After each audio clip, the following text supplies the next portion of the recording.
lie is? A lie? Yeah. What is it? It's when you don't tell the truth and you do something bad. What happens when you tell a lie?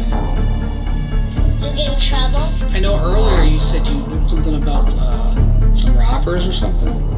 And you put these little time things on my mom and my dad so they couldn't walk. You're like a hero. My mom said. Do you know what a lie is? A detective leans forward, his voice soft but urgent. It's when you don't tell the truth and you do something bad.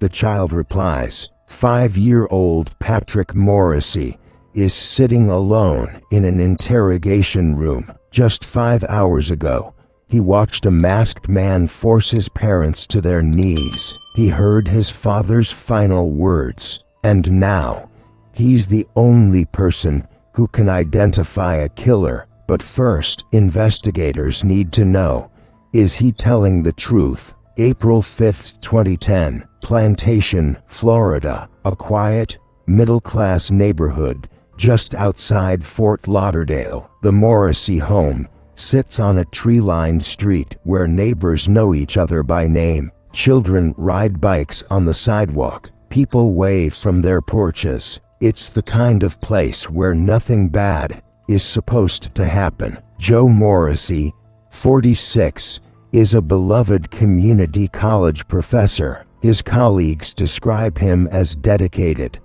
passionate about education, always willing to stay late to help a struggling student. He has that rare gift, the ability to make complex subjects feel simple, to make every student feel seen. But it's at home where Joe truly shines. Kay Morrissey, his wife of 13 years, runs a small property rental business. She's organized, meticulous, the kind of person who has a system for everything. Her craft room is her sanctuary, shelves lined with fabrics, ribbons, and supplies for her latest projects. It's where she goes to decompress after long days managing tenants and properties. And then there's Patrick, adopted at birth. Patrick is the light of their lives. Joe and Kay tried for years to have children. When Patrick came into their world, it felt like a miracle. They poured everything into him. Love, attention, endless patience. Home videos show Patrick's childhood in vivid detail. There's footage of his 3rd birthday party. Joe on his hands and knees pretending to be a dinosaur, while Patrick squeals with delight. There's a video from last summer. Joe teaching Patrick to swim in their backyard pool. His arms always nearby, ready to catch him. He was the center of Joe's universe.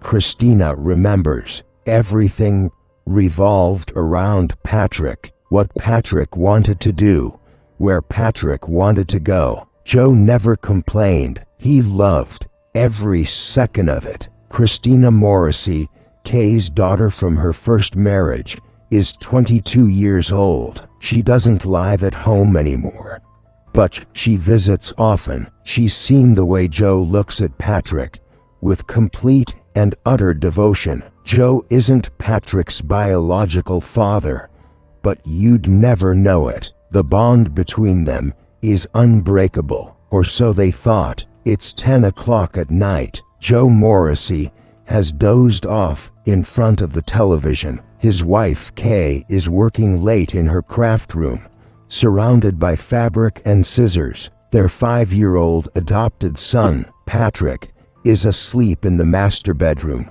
Patrick often sleeps in his parents' bed. He's going through a phase. Nightmares, fear of the dark, typical kid stuff. Kay and Joe don't mind. They cherish these years, knowing how quickly children grow up. Everything is normal, peaceful, safe, but something is about to shatter that peace forever. Somewhere in the house a sound echoes, a crash, a thud, something falling. Kay looks up from her work, her heart skips. At first, she thinks maybe Joe knocked something over, or perhaps a picture frame fell off the wall. She's about to get up and check when she sees movement in her peripheral vision, and then she sees him, a figure, standing in the doorway, masked, armed. Kay's brain can't process what she's seeing. For a fraction of a second, she thinks it might be a joke. Maybe Joe is playing a prank. But then the figure moves closer, and she sees the gun. The weapon is black, heavy, professional looking, not a toy, not a prank. This is real. Kay's scream pierces the quiet house. Within seconds, Joe is awake. The intruder forces them both to the floor. Kay is screaming, Joe is pleading, and in the next room, Patrick's eyes snap open. Patrick has always been a light sleeper. The slightest sound can wake him. A car door closing outside, the ice maker in the refrigerator, his mother's footsteps in the hallway. Now, he hears something different, something terrifying. His mother's screams, his father's voice strained and desperate, footsteps, heavy breathing.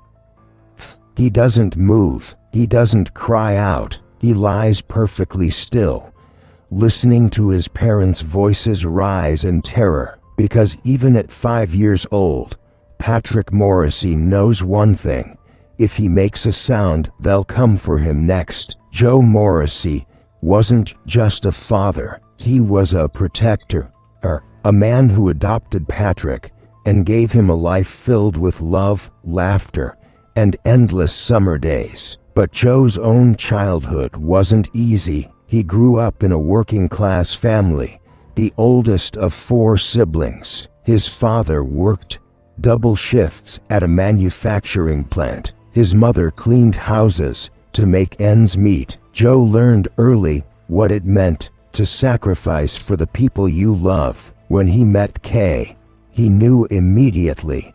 She was the one. She was different from anyone he'd ever dated.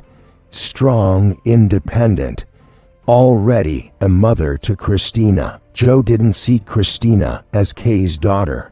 He saw her as their daughter. He stepped into the role of father without hesitation, and when they decided to adopt Patrick, Joe threw himself into fatherhood with the same intensity he brought to everything else. Christina Morrissey, Kay's daughter from a previous marriage, remembers him as a hands-on dad who never stopped moving. He was always doing something with Patrick, she says, her voice breaking, always teaching him something new, playing catch in the backyard, reading bedtime stories with funny voices that made Patrick giggle until he couldn't breathe. She pauses, wiping her eyes. Joe had this thing he'd do. Every night before bed, he'd tuck Patrick in and say, "You're my best buddy." And Patrick would say it back, "You're my best buddy, Dad." It was their ritual. In home videos, you can see it. Joe teaching Patrick how to do somersaults, holding his hat, laughing as the boy tumbles across the grass. There's another clip of them building a treehouse together. Joe letting Patrick hammer the nails himself, standing close enough to help, but far enough to let Patrick feel independent. He wanted Patrick to be confident. Kay says he wanted him to know he could do anything, be anything. But on this night, Joe Morrissey will be forced to make the ultimate sacrifice, and Patrick will be forced to watch. Part 4. The Call. 2 hours after midnight, Kay's daughter Christina wakes to her phone ringing. It's late. Unusual. She almost doesn't answer. Her first thought is that her mother is calling to chat, forgetting the time. Kay does that sometimes, gets absorbed in a project, and loses track of the hour. But something tells her to pick up. On the other end, her mother's voice is barely audible. Sirens wail in the background. Chaos, confusion. "You have to come here," Kay gasps. "You have to get here right now." Christina's heart starts pounding. Mom, what's wrong? What happened? But Kay can't explain. She's hyperventilating, struggling to form words. Just come, please, please come. Christina jumps into her car and speeds toward her mother's house. She's calling Kay back, over and over, but no one answers. She tries Joe's phone, nothing. She tries the house line, nothing. Her mind races through possibilities. A fire, a medical emergency. Did Joe have a heart attack? Did Patrick get hurt? She never imagines the truth. When she arrives, the street is blocked off. Police cruisers, fire trucks, flashing lights, cutting through the darkness. An ambulance sits in the driveway, its back doors open. She leaps from the car and runs, pushing past officers, desperate to reach her mother. Ma'am, you can't go through here. That's my mother's house. Let me through. And then she sees her. Kay is standing in the middle of the road, still in her pajamas. Her clothes are soaked in blood. Her face is pale, vacant, lost. She looks like she's aged 10 years in a single night. Christina runs to her, wrapping her arms around her mother's trembling body. Kay's skin is ice cold, despite the warm Florida night. Mom, what happened? Where's Joe? Where's Patrick? Kay's eyes are unfocused, staring at something Christina can't see. He's gone, Kay whispers. He's gone. Christina doesn't understand. It's okay, she says. They'll find them. The police will find them. But Kay shakes her head, tears streaming down her face. No, no, no, Joe is gone. They killed him. They killed him right in front of me. Christina's legs nearly give out. She looks at the house, at the smoke, at the flames visible through the windows. Where's Patrick? She asks, her voice cracking. Mom, where is Patrick? Kay points to the ambulance. Christina runs. Inside, she finds him. Patrick is sitting on the gurney, wrapped in a blanket that's too big for him. His eyes are red from crying. A paramedic is kneeling beside him, trying to get him to drink some water. When Patrick sees Christina, he reaches for her. Tina, he whispers. It's his nickname for her. Tina, where's my dad? Christina climbs into the ambulance and pulls him close, her own tears falling onto his hair. I don't know, buddy. I don't know. Behind them, flames rise from the house. Smoke billows into the night sky, and somewhere inside, the body of Joe Morrissey lies motionless, his life stolen by a killer who has vanished into the darkness. Inside the Plantation Police Department, Kay Morrissey sits across from detectives. Her hands are shaking, her voice is raw. Someone has given her clean clothes, a police department t-shirt and sweatpants that don't fit. Her own clothes are being held as evidence. Detective Michael Kendall is leading the interview. He's been with the Plantation Police for 15 years, worked dozens of home invasions, but something about this case already feels different. The violence, the calculation, the cruelty of it. How long have you been married? The detective asks gently. 13 years, Kay replies. Gonna be 14 this year. Kendall nods, his pen moving across the notepad. Tell me about tonight. Start from the beginning. She takes a breath and begins to recount the nightmare. I was in my craft room. The TV was on. I heard a noise, like something falling. I looked up. She pauses, her eyes distant, reliving it, and I saw him. The intruder was tall, masked and armed. He forced Kay and Joe to the floor, binding their hands and feet with zip ties, the industrial kind, thick and impossible to break. He demanded money, wallets, access to their ATM. Kay's hands shake as she continues. He kept saying he had people with him.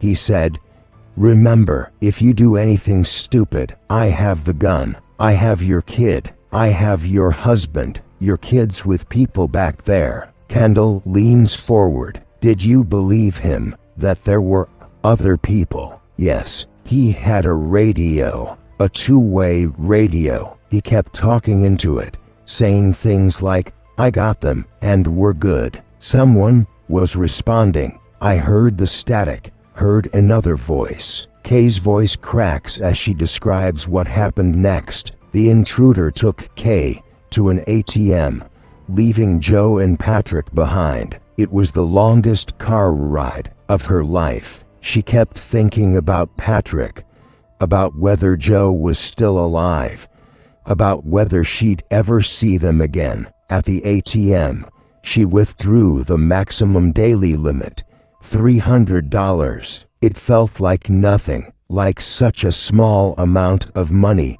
for her husband's life. When they returned, the man forced them into the master bedroom, towels over their heads. He made them kneel on the floor. Kay could feel Joe beside her, his shoulder pressed against hers. And then, he took Joe away. Kay heard her husband begging for their lives. His voice grew distant as the intruder led him down the hallway. She heard a door close, the garage, maybe, or the back patio. And then she heard nothing. Silence. How long was the silence? Kendall asks. Kay closes her eyes. I don't know. It felt like forever. Maybe 5 minutes. 10. I couldn't tell. When the intruder returned, he reeked of gasoline. Kay smelled it immediately. He didn't say anything. He just left. She heard the front door close. For several minutes, Kay stayed exactly where she was,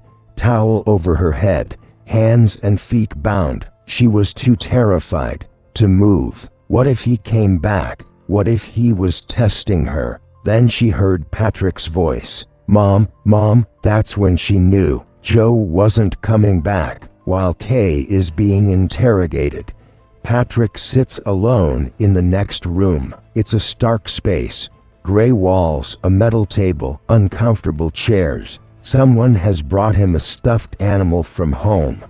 A worn teddy bear he's had since he was a baby. He clutches it like a lifeline. The door opens. Detective Kendall walks in with a female officer, Detective Sarah Martinez. They've deliberately chosen a woman to help Patrick feel more comfortable. Kendall kneels down to Patrick's level. He's learned over the years that you have to meet kids where they are, literally and figuratively. All right, Patrick, let me ask you something. Do you know what a lie is? Patrick nods. Yeah, what is it?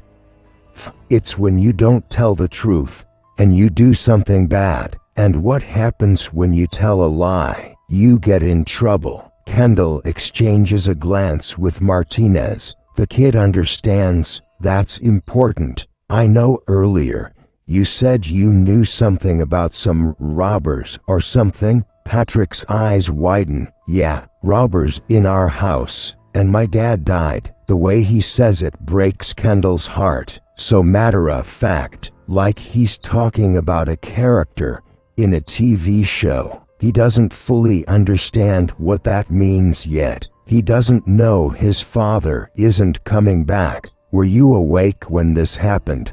Or were you sleeping? Sleeping, but I woke up myself. And when you woke up, what did you see? Patrick's voice drops to a whisper. He put a gun on my mom and dad's head. Martinez writes everything down, her own hands shaking slightly. She has a son Patrick's age. She can't imagine. Kendall continues, his voice steady, gentle. Can you tell me what the man looked like? Patrick thinks hard. He was tall, really tall, like a giant, and he had a black thing on his face. A mask. Yeah, a mask. And gloves, black gloves. What about his voice? Did he sound young or old? Patrick scrunches his face, thinking, old I think, like a grandpa. Kendall makes a note. Did he say anything to you? No, I was really quiet, like a mouse. Dad told me to pretend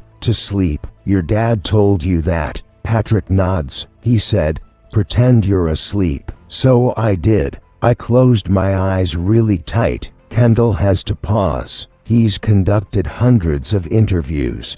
But this one is different. This 5-year-old boy followed his father's final instruction, even as his world fell apart around him. Patrick, you're very brave. You know that. Patrick shrugs. My mom said I'm a hero, but I don't feel like a hero. I miss my dad. And then, for the first time since the interview started, Patrick begins to cry. Detectives have a name, Randy Tundeter. Kay remembers the intruder mentioning someone by that name during the attack. He said it multiple times, spoke it into the two-way radio. Randy, you there? Or, Randy says we're good. A quick search reveals Randy Tundeter is a tenant in one of Kay's rental properties, and he's currently suing her over a slip and fall injury. He claims he fell on a wet floor in the townhouse he rents, injured his back, and can no longer work. Kay disputed the claim, believing it was fraudulent. Could this be a revenge attack? A lawsuit gone deadly? Detective Kendall drives to the townhouse where Randy Tundeter Sr. is living. The property is part of a modest complex on the outskirts of Plantation. When he knocks on the door, it takes several minutes before anyone answers. When the door finally opens, Kendall sees a frail man in his 60s. He's wearing an oxygen mask connected to a portable tank. He walks with a pronounced limp, leaning heavily on a cane. This is not the man Kay described, not even close. Mr. Tundeter, Kendall asks. That's me. What's this about? Kendall identifies himself. I need to ask you some questions about Kay Morrissey. Randy Sr.'s expression doesn't change. My landlord. What about her? Where were you last night between 10 p.m. and 2 a.m.? Right here. I don't go nowhere anymore. Can't with this. He gestures to his oxygen tank. Kendall looks past him into the apartment. It's cluttered, but not dirty. Medical equipment everywhere. Pill bottles on every surface. Do you live alone? Mostly. My sons come by sometimes. Your sons, Randy Jr. and Sean. Randy Jr.'s the oldest. Bingo. Where can I find Randy Jr.? Randy Sr. hesitates. For just a moment, something flickers across his face. Fear, guilt. Why you asking about him? I need to speak with him. It's important. Randy Sr. gives up his son's address, but Kendall notices his hands shaking as he writes it down. Within hours, Randy Tundeter Jr.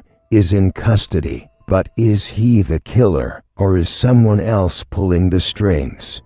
Randy Tundeter Jr. sits across from Detective Kendall. He's calm, too calm. Okay, Randy, I'm gonna read you your rights. Randy nods. All right. Where's the camera? Or the recorder? Where is that at? It's being recorded. Randy seems composed, almost curious. He's very interested in what the police know. It's a common tactic among guilty suspects, fishing for information, trying to figure out how much trouble they're in.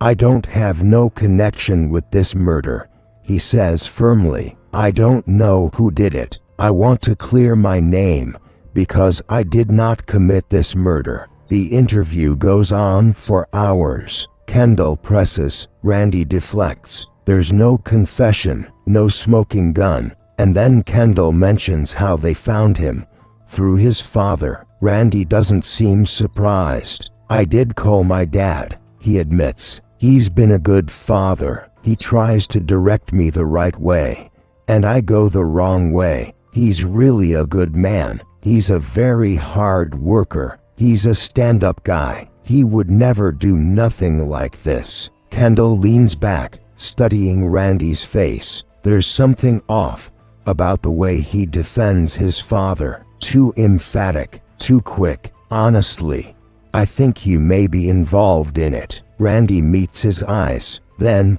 we definitely gotta clear the air." Days pass. The media descends on plantation. Headlines scream, "Professor killed in brutal home invasion." 5-year-old boy witnesses father's murder. Community in shock. Randy Sr. speaks to reporters outside his home, playing the concerned father. "He's my son. I love him to death, and I'm gonna support him till the end." But the investigation is hitting dead ends. Police can't place Randy Jr. at the crime scene. The surveillance footage from the ATM shows Kay with a masked individual, but the face is obscured, and according to Kay, there was a second person there that night.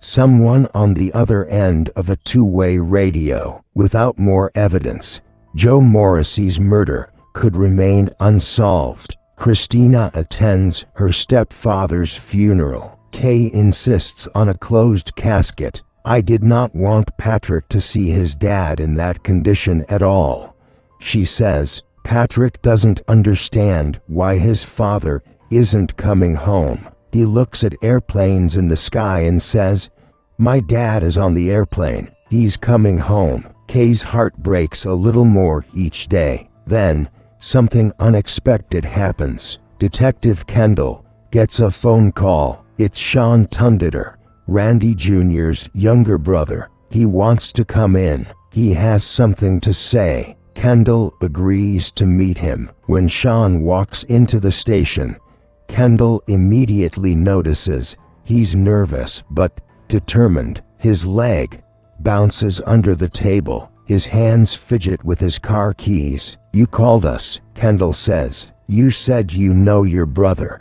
You know he's a lot of things, but you know he's not capable of murder." "He's not," Sean insists. "He wouldn't." Kendall leans forward. "You said you had some knowledge of." Sean cuts him off. "Basically, I'm gonna tell you straight up. My dad did it." The room goes silent. Kendall's eyes narrow. "Say that again." "My dad did it. Randy didn't kill that man. My father did." Sean Tundeter is about to blow the case wide open. He tells detectives that on the morning after the murder, his brother Randy turned on the news. The headline read, "Murder in Plantation." Randy got up, walked to the back porch, and started smoking a cigarette. Sean followed him. "Bro, tell me you had nothing to do with that." Randy didn't answer. He just took a long drag and said, "Go talk to Dad." Sean went upstairs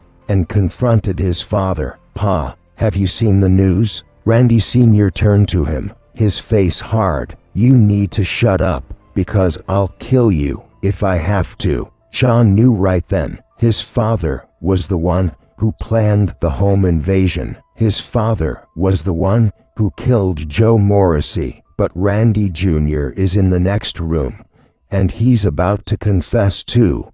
Only his story is different. Detective Kendall walks into Randy Jr.'s interrogation room. "Everything you said has been a lie. Your dad's out there crying." Randy looks up. "Why is my dad crying?" "'Cause of what you did." Randy shakes his head. "I didn't kill nobody." Man, is Randy Jr. taking the fall to protect his father, or is his father manipulating him? Sean Tundeter makes a bold offer. "What if I can get my father on tape, stating that he killed the guy? Give me 2 hours with him. I'll find anything you want." Detectives agree. They hand Sean a recording device hidden inside a car key, a common surveillance tool that looks completely ordinary. That night, Sean goes home. He activates the device and confronts his father. For 2 hours, Sean probes, asking questions. pretending to be concerned. His father has already threatened to kill him once. Sean knows the danger he's in. Every time his father's voice rises, every time he moves too quickly, Sean wonders if this is the moment everything goes wrong. But he wants justice. He wants his father to pay. The next morning, Sean returns to the police station and hands over the device. Detectives download the audio. At first, all they hear is static, background noise, muffled voices. Did it even record? And then, finally, they hear it. Randy Sr.'s voice, clear, unmistakable. I pulled out 100 worth of crack and told him to smoke it when it was done. I told him we could go rob a house and get cash, buy all the crack he wants. Randy Sr. manipulated his own son, got him high on drugs, and used him to carry out a murder. The mastermind is revealed. Armed with Sean's recording, detectives obtain a warrant to search Randy Sr.'s business, a window tinting shop called Gator Tint. What they find is damning. Joe Morrissey's stolen computer, zip ties, an empty box for a hunting knife, two-way radios, foreign currency stolen from the Morrissey home. Kay and Joe had collected it from their travels over the years, and in the parking lot, burn marks on the ground, evidence that someone tried to destroy incriminating materials. Randy Tunditter Sr. opens his front door to find police officers standing on his porch. This time, they have a warrant for his arrest. Detective Kendall calls Kay to deliver the news. We got them both, Randy Jr. and Randy Sr. They're in custody. Kay exhales. For the first time since that night, she feels a flicker of hope. I was gonna be there for the trial, she says. Even if they told me I didn't have to be there, I was there. I wasn't only standing there for Joe, I was also standing there for Patrick. I wanted to seek justice. The trial begins. The judge and jury are presented with the facts, evidence, testimony. But no one knows yet the full details of what Patrick went through that night. Although Patrick is too young to testify in person, the jury is shown his interrogation footage. For the first time, Patrick's ordeal is shared with the world. It begins at 11:30 p.m. Patrick is asleep in his parents' bed when he hears screaming. He stays still, frozen by fear. When he hears the front door close, the house falls silent. Patrick waits and waits. He doesn't dare move. Then he hears footsteps outside his window. The front door opens again. Patrick hears his parents' voices. He stands up, ready to run to them, but instead, he sees them being forced into the bedroom, towels over their heads. His mother is crying. The intruder has a gun. Patrick watches as the man binds his parents' hands and feet with zip ties. He put these little tying things on my mom and my dad so they couldn't walk. And then, the intruder takes Joe away. Patrick hears his father's voice one last time. Pretend you're asleep. Those are Joe Morrissey's final words to his son. Patrick obeys. He lies still, eyes closed, listening. He hears his father begging, and then silence. For what feels like an eternity, Patrick lies on his side, eyes closed, listening to his mother cry. He waits for his father's voice, but it never comes. Then, he hears something else, the crackle of flames, the smell of smoke, fire. Patrick's mother wakes him. She's still tied up, her hands and feet bound. She can't move. Patrick is the only one who can save her. He runs through the rising smoke to his mother's craft room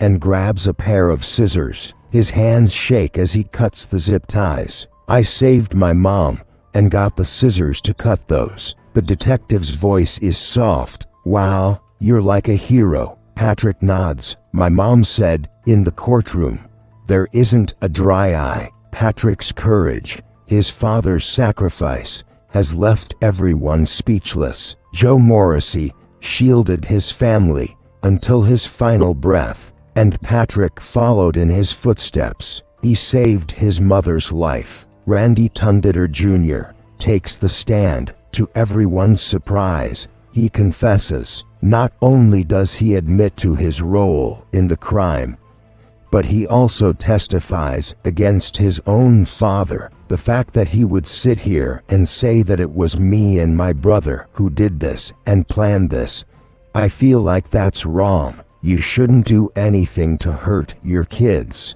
I think that a father's job is to protect his kids, not to hurt his kids. Randy Sr. betrayed his own sons to save himself. Sean, who risked his life to get the recording, has lost everything. His brother, his father, but he did the right thing. If you think I'm a snitch and I didn't do the right thing, then you're just as bad as the guy that committed that murder. So I don't care. The verdict is unanimous. Randy Tundeter Jr. is sentenced to 40 years in prison for his role in Joe Morrissey's death. Randy Tundeter Sr. is found guilty of 10 felony charges: arson, armed robbery, kidnapping, attempted murder, and first-degree murder. He is sentenced to death. Kay watches as the bailiff places handcuffs on Randy Sr.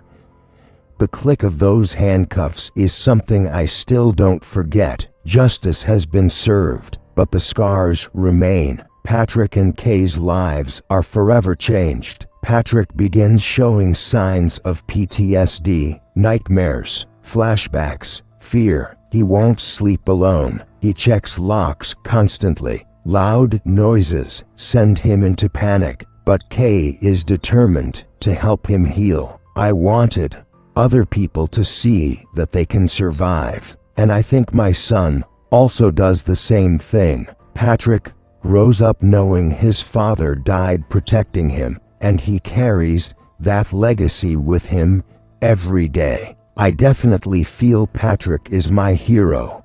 Kay says, he not only saved my life, but also helped me save his life. Together, they continue to support each other. They refuse to let Joe Morrissey's sacrifice be forgotten. But one question remains. Randy Sr. is on death row. Randy Jr. is serving 40 years. Sean broke his father's cycle of abuse. Yet the full truth of that night, the planning, the accomplices, the motive, may never be fully known. Was there a third person involved? Someone on the other end of that two-way radio? Kay believes so, but the case is closed. Some mysteries, it seems, are never fully solved. What we do know is this: evil exists. It can enter your home. It can tear your family apart. But courage exists too. And sometimes,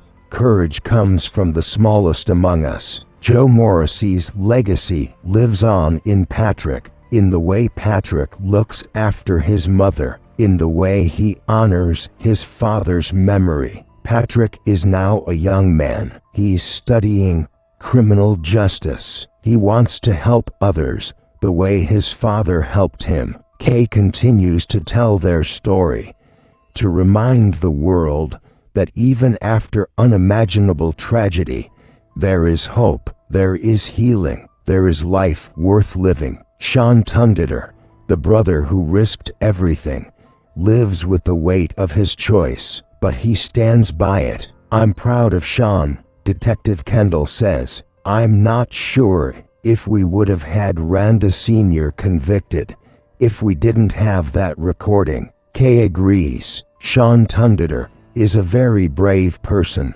In all of this hatred, he was trying to do a little bit of good. This story is about many things. It's about a father's love, a son's courage, a mother's survival. It's about betrayal, manipulation, and the lengths some will go to protect themselves, even if it means sacrificing their own children. But above all, it's about resilience. Patrick Morrissey could have been destroyed by what he witnessed. Instead, he became a hero. Kay Morrissey could have been consumed by grief. Instead, she chose to fight, and Sean Tungditer could have stayed silent. Instead, he spoke the truth. These are the stories that remind us, even in our darkest moments, we are capable of extraordinary things. But I want to leave you with one final thought. Patrick Morrissey saved his mother's life. He cut her free. He survived a nightmare no child should ever face.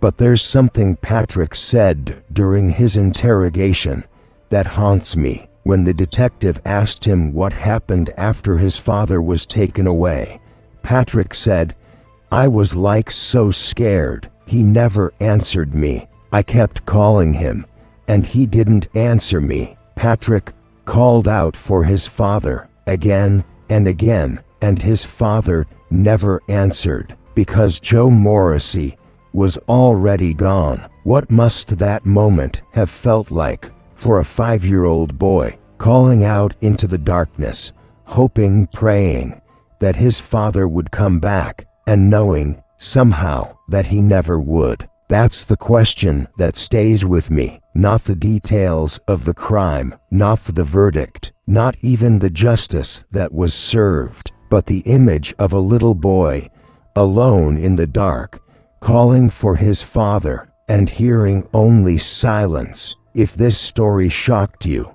if it moved you, if it made you think about the fragility of life and the power of courage, then I have something else for you. There's another case, one that's just as haunting, just as unbelievable, waiting for you right now. Check the video on your screen. I believe it was made for you. Thank you for watching, and remember, even in the darkest moments, there is light. Even in the worst tragedies, there are heroes, and sometimes those heroes are only 5 years old.